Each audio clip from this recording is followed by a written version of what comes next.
ஆண்டாள் திருவடியிலே சரணம். ஆண்டாள் வாழ்க்கையில் ஒரு சிறிய நிகழ்வு. ஆனால் அதில் மறைந்திருக்கும் பொருள் மிகவும் பெரியது. அதுதான் ஆண்டாள் சூடிய மாலை. ஸ்ரீவில்லிபுத்தூரில் பெரியாழ்வார் தினமும் கண்ணனுக்காக மலர் மாலை கட்டுவார். அந்த மாலை இறைவனுக்கான அர்ப்பணிப்பு. ஆனால் கோதை என்ன செய்தாள்? இந்த மாலை கண்ணனுக்கு அழகாக இருக்குமா என்று யோசிக்கவில்லை. நேரே தன் கழுத்தில் அணிந்து பார்த்தாள்.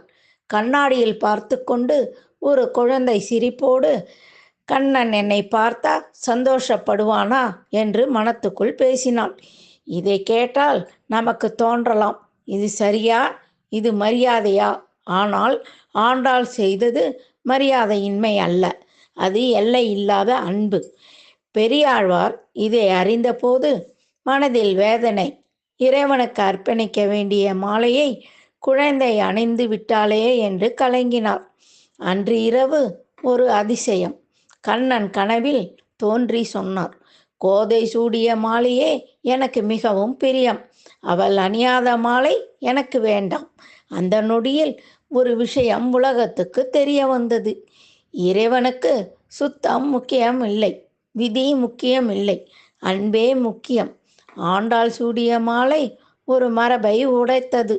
ஆனால் ஒரு உயர்ந்த தத்துவத்தை உருவாக்கியது. அதனால்தான் அவள் கோதை அல்ல, ஆண்டாள் ஆனாள். ஆண்டவன் மீது அருளும் அன்பும் கொண்டவள்.